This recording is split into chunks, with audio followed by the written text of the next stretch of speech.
गोरोबथा जि मोनसे देरसिन गोरोबथा आरो बे दथि फारिलाइखौनो बिथा खालामनानै मोर अट'नमिनि बाथ्रा सेल्फ अट'नमिनि बाथ्रा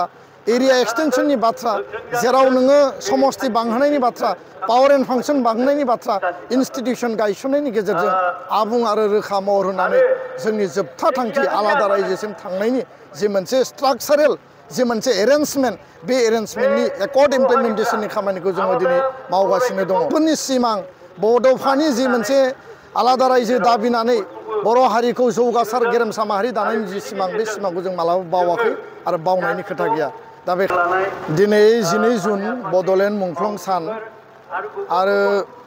दुलाराय बर' फरायसा आफादा क'क्राझार जिल्ला एबसुनि हेफाजाब आरो जोंहा जमदुवार दख'रा एबसुनि जि मददनि गेजेरजों रायमना नेशनेल पार्कनि साखाथियाव थानाय बे रायमना फ्रेन्ड्स क्लाबनि लांगोनायाव जोङो बड'लेण्ड मुंख्लं सान सुजित नार्जारी बिथांनि जि थैनाय सान बड'लेण्ड आन्दलननि गिबि मुंख्लं सुजित नार्जारी बिथांनि बे जि सानखौ मुंख्लं सान हिसाबै जिहेतु दुलाराय बर' फरायसा आफादा गोलाव समनिफ्राय फालिबोदों आरो 37थि मुंख्लं सानखौ दिनै जों बेयाव मोजाङैनो खुंफुंदों। फुंबिलिनि फिरफिला बिरहोनाय आरो फुंबिलिनि आर'जआ अलरेडि जोबनानै थांबाय। दिनैनि बे सानाव बड'लेण्ड आन्दलनाव मुंख्लं जानाय 1135 जन मुंख्लं बिथांमोननि सोरगोआरि जिउनि आलो गोजोननि थाखाय आफा इसोरनि खाथियाव आर'ज गाबदों। सुजित नार्जारी बिथांनि सोरगोआरि जिउनि आलो गोजोननि थाखाय आनान गसाइनि खाथियाव आर'ज गाबदों। बड'लेण्ड दाबि आरो बड'लेण्ड आन्दलनखौ बर' हारिनि गेरेमसा माहारि दानाय आलादा रायजोनि जि दाबि बर' हारिनि आत्ममर्यादा आत्मरैखा आरो आत्मसन्मान जोंनि जि माने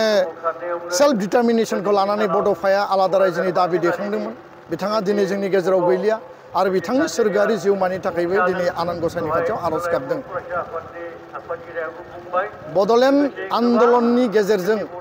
1135 जन एबसुनि आन्दलनाव मुंख्लं जादों आत्मबलिदान गावनि जिउखौ बावसोमनो गोनां जादों।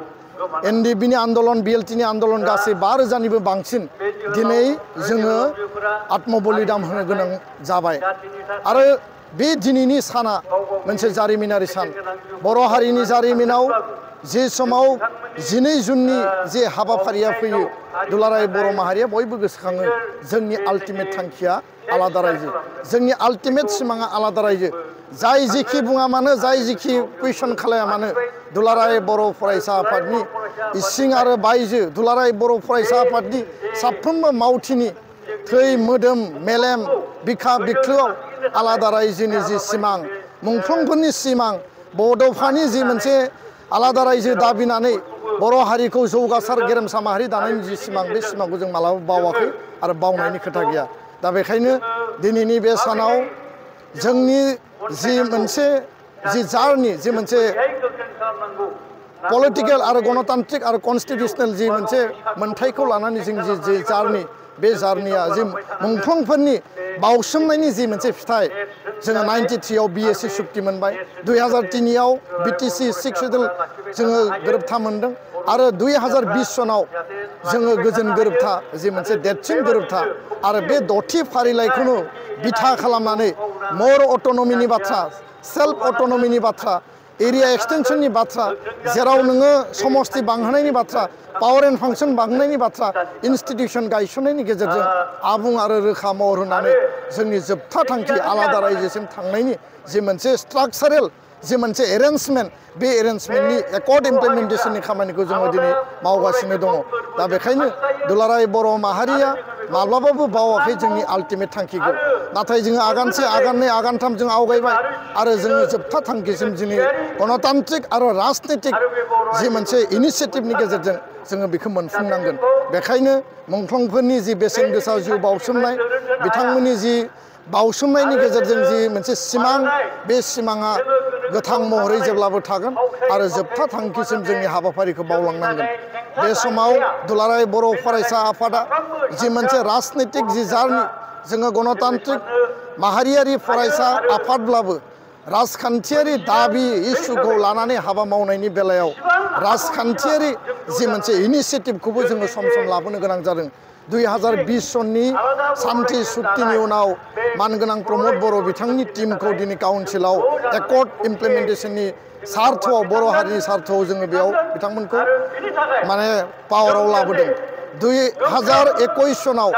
आसाम विधान सभायाव 8 जन एमएलए देरा होनानै दिनै दुलाराय बर' फरायसा आफादा आसाम एसेम्ब्लियाव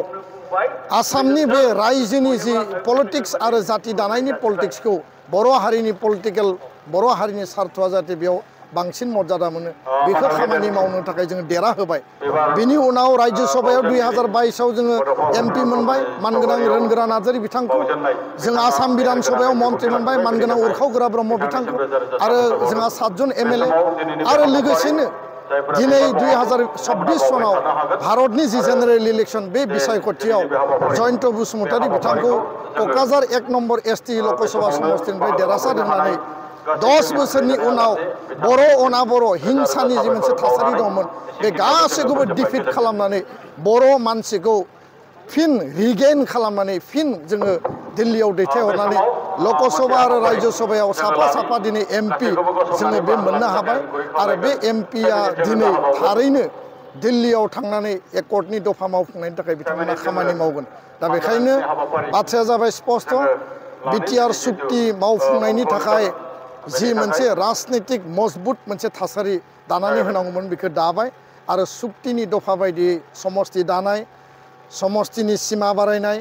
बिटिआरनि सीमा बारायनाय पावर एन्ड फांसन साबजेक्ट बांहोनाय आर्टिकल 280 नि बाथ्रा बर' कसारी काउन्सिलाव भिलेज नटिफिकेशन सोनांगौ भिलेज इनक्लुजन बिटिआरआव गामि सोसननांगौ सनितपुर बिश्वनाथनिफ्राय बे कार्बि आंलंनि एसटी हिलनि मर्यादा एनडिबि नि दैदेनगिरिफोरनि जिखिनि जेंना जेंसि दङ केस उइथड्र खालामनांगौ रिहेबिलिटेशन मार्टियार परियालनि एक्सग्रेसिया जेलाव थानाय एनडिबिफोरखौ दिहुननानै लाबोनांगौ आरो लोगोसेयैनो जोंनि इउनिभार्सिटि कलेज इनफ्रास्ट्राक्चार गायसननांगौ बिनि थाखाय दिल्लीयाव नरेन्द्र मदिखौ जोङो खावलायदों आरो जोंनिफ्राय थांनाय दैदेनगिरि बिथांमोना जाहाथे 100% खामानि मावनो हायो आरो मदि बिथांखौ खावलायदों जोङो जे फैबाय थानाय 6 दाननि गेजेराव बिटिआर सुक्तिखौ 100% मावफुंनांगोन आरो जुदि मावफुङाब्ला गणतान्त्रिक आन्दोलन खालामनो थाखाय दुलाराय बर' फरायसा आफादा मोनसे गोजोनथाव खौरां बिए सेथि सेमिस्टारनि थाखाय गसाइगावनि जारागुरि गबिन्द बसुमतारी कलेजाव मुं थिसननाय हाबाफारिया सोलिगासिनो दं गिबि 100 फरायसाफोरनि थाखाय स्पेशल अफार आरो गुबुन गुबुन रोखोमनि बेसेन नाङै क्लासनि सुबिदा होनानै मुं थिसननाय हाबाफारिया सोलिगासिनो दं